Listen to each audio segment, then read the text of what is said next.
ಎಲ್ಲ ನನ್ನ ರೈತ ಬಾಂಧವರಿಗೆ ಉದಯ್ ಕುಮಾರ್ ಪಾಟೀಲ್ ಮಾಡುವ ನಮಸ್ಕಾರಗಳು.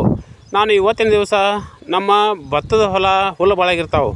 ಹುಲ್ಲು ಯಾಕೆ ಭಾಳಾಗಿರ್ತಾವಪ್ಪ ಅಂತಂದ್ರೆ ಇದೇನಂತಂದ್ರೆ ನಾವು ಭತ್ತ ಬಿತ್ತಿದ ಮೇಲೆ ನಮಗೆ ಗಳೆ ಹೊಡ್ಯಾಕೆ ಹದ ಕೊಡ್ಲಿಕ್ಕೆ, ಆಮೇಲೆ ಗಳೆ ಅಂತಂದ್ರೆ ನಮ್ಗೆ ಎಡಿಕುಂಟಿ ಹೊಡ್ಯಾಕೆ ಹದ ಕೊಡ್ಲಿಕ್ಕೆ, ಆಮೇಲೆ ನಮ್ಮ ಒಂದು ಸ್ವಲ್ಪ ಏನು ಅನಾನುಕೂಲ ಇರ್ತಾವಲ್ಲ ಅನಾನುಕೂಲ, ಅದಕ್ಕಾಗಿ ನಮ್ಮ ಭತ್ತದ ಗದ್ದೆ ಹುಲ್ಲಾಗಿರ್ತಾವೆ.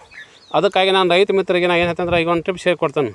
ಈ ಟಿಪ್ಸ್ ಏನಪ್ಪ ಅಂತಂದ್ರೆ ನಾವು ಒಂದು ಆಳು ಹಚ್ಚಲೇ, ಆಮೇಲೆ ಕೀಟನಾಶಕ ಹೊಡಿಲೇ ನಾವು ಕಸ ನಾಶ ಮಾಡ್ಬೋದು. ಆ ಟಿಪ್ಸನ್ನು ನಾನು ರೈತ ಮಿತ್ರರಿಗೆ ನಾನು ಹೇಳ್ತಾನೆ.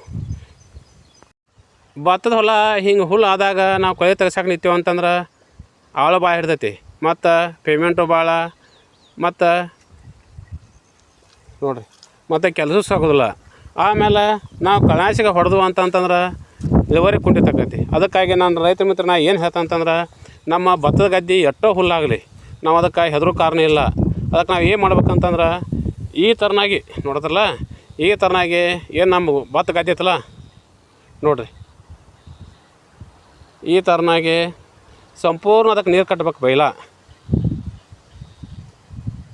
ನೀರು ಕಟ್ಟಿಕ್ಯಾರ ಅದನ್ನು ನಾವು ಒಂದು 2 ದಿನ 3 ದಿನ ಕಳಿ ಬಿಡ್ಬೇಕು. ಕಳಿ ಬಿಟ್ಟ ಮೇಲೆ ಏನು ಮಾಡ್ಬೇಕಪ್ಪ ಅಂತಾರೆ, ಅದನ್ನು ನಾವು ಇದ್ರಾಗ ಎತ್ತಿಲೆ ಎಡಿಕುಂಟಿ ಹೊಡಿಬೇಕು. ಎತ್ತಿಲೆ ಇದರ ಬದ್ರೆ 2 ಸಲ ಎಡಿಕುಂಟಿ ಹೊಡೆದ್ಕ್ಯಾರ ನಾವು ಅದನ್ನು 2 ಮೈ ಎಡಿಕುಂಟಿ 2 ಮೈ ಕೊಡ್ಡ ಹೊಡೆದು ಅಂತಂದ್ರೆ ಈ ಕಸ ಎಲ್ಲ ಸರ್ವನಾಶ ಆಕತ್ತಂತಕ್ಯಾರ. ನಾನು ರೈತ ಮಿತ್ರರಿಗೆ ನಾ ಹೇಳ್ತಾನೆ.